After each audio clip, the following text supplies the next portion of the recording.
Bonjour à tous, je m'appelle Hugo Bachelier et je suis à l'UTC en génie des systèmes urbains. Et moi, je m'appelle Shems et je suis à l'UTC en génie informatique. Donc, ce week-end a commencé un peu d'une manière spéciale pour nous parce qu'on est parti sur un premier projet et on a dû l'abandonner parce qu'il n'était pas viable. Et après, on a décidé de s'isoler à deux pour penser à une problématique qui était d'actualité et qui tenait à cœur de tout le monde.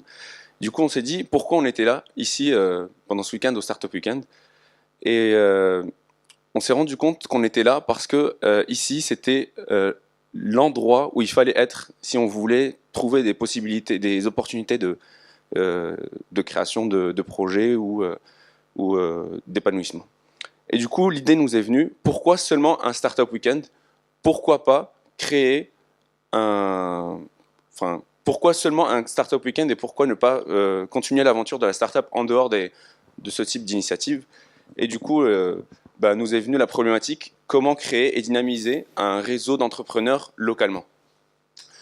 Je vais vous présenter l'histoire de deux personnes. Un jeune homme qui s'appelle Fabien, qui est à notre droite, qui habite à Compiègne, qui a 26 ans et qui est ingénieur du son et qui désire entreprendre. Et une jeune demoiselle qui s'appelle Ninon, qui habite à Lacroix-Saint-Ouen. Les deux sont à 50 km l'un de l'autre. Ils veulent tous les deux entreprendre, mais ils n'auront jamais l'occasion de se rencontrer, à part sur Tinder. Mais bon, c'est pas la même chose. Imaginons qu'il existe un réseau social où l'on puisse se connecter et où on ait accès en fait à toutes les personnes qui sont dans notre entourage, qui sont géolocalisées et qui pourront avoir par exemple les mêmes intérêts pour entreprendre que nous. Donc sur la base de Tinder, Bastien a ses anciens matchs qu'il a eu auparavant, donc les deux personnes ont eu un intérêt commun. Il pourra avoir des discussions avec eux, par exemple avec Arnaud.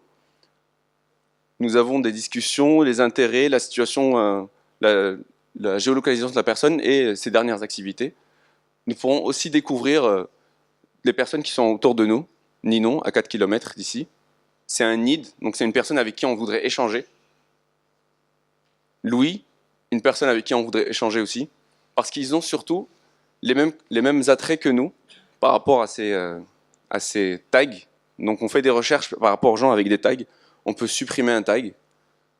On peut en créer facilement.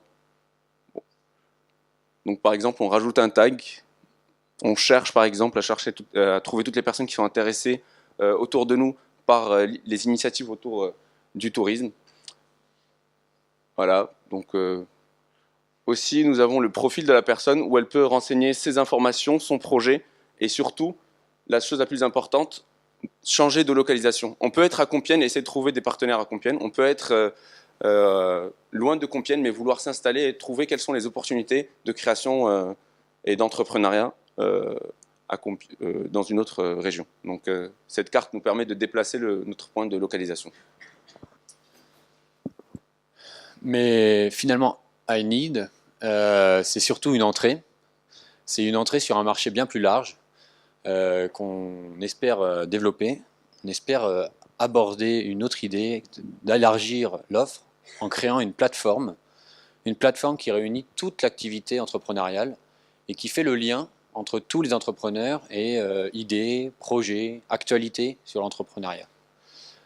Ça serait une plateforme donc, qui réunirait ces entrepreneurs et qui leur permettrait de leur offrir une nouvelle opportunité, en leur créant un espace de discussion, d'échange et de découverte sur plein de nouveaux secteurs. Donc finalement, iNeed, c'est une entrée de base pour observer le marché, s'il y a de la demande.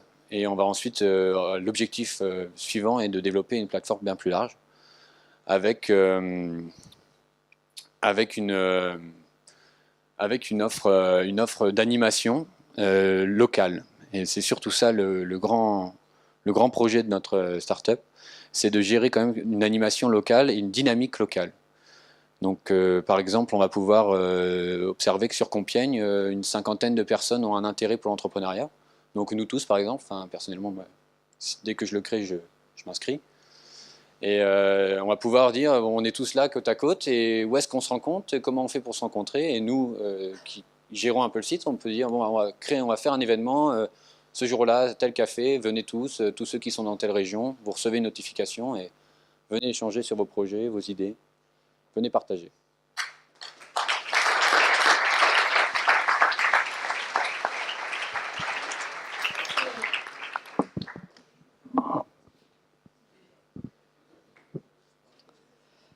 Comment vous financez? La personne qui va nous financer est dans cette salle. Il s'appelle Bruno Ramon. Non, plus sérieusement, en fait, il y a des organismes qui vont nous aider en fait, parce que l'objectif de ce projet, c'est de dynamiser l'entrepreneuriat en France. On dit que la plupart du temps, la France ne produit rien, mais elle produit des idées. Et en fait, tout cela n'est qu'un outil pour dynamiser l'entrepreneuriat. Donc, il y a les fonds d'investissement publics et aussi les business angels qui peuvent être intéressés, parce que par la suite, nous aurions accès à une large base de données de comportement des entrepreneurs. C'est tout si ça commence à se développer, c'est tout l'entrepreneuriat qui va passer à peu près sur cette base. On va avoir les relations, les discussions, même si ça va se développer sur le côté. Les fondations de business angels qui peuvent être intéressées donc, pour financer vont peut-être communiquer par nous et s'intéresser à toute la base de données qu'on va pouvoir générer. C'est à peu près ça.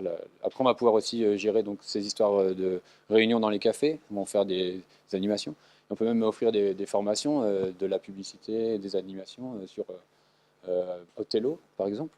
Je ne sais pas si vous en avez entendu parler. Voilà, on peut proposer des formations. Ça passe au départ par créer le réseau, s'approprier le réseau, et après commencer à générer de la valeur ajoutée et de la valeur sociale surtout à partir de ces réseaux-là qui est en recherche de services sociaux comme ça.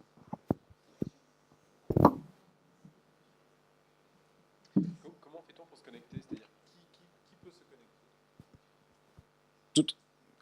Alors, qui peut se connecter sur notre site? Absolument tout le monde, tous ceux qui ont envie d'échanger, de proposer une idée. Donc là, de développer un profil, c'est comme un profil Facebook, on s'inscrit et c'est aussi simple que ça. Seulement, après, il y a quand même cette histoire de match. Si on n'est pas intéressé par la personne, si elle n'a rien à nous apporter, en tout cas dans le premier lieu. Mais ça va être après une plateforme d'échange, vraiment. Donc on est là pour échanger des idées ou même récupérer, découvrir des nouvelles idées. Tout le monde peut venir échanger et créer de la valeur sur ces plateformes.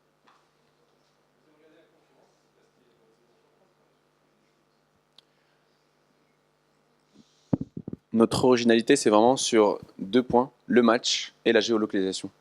C'est quelque chose qui vont permettre de booster un peu les initiatives entrepreneuriales en se disant « Ah tiens, il y a quelqu'un qui habite dans ma ville à 3 km et qui est intéressé par le domaine du textile, ça va nous encourager. » Au lieu de juste perdre son temps à essayer de traîner sur Internet pour trouver de potentiels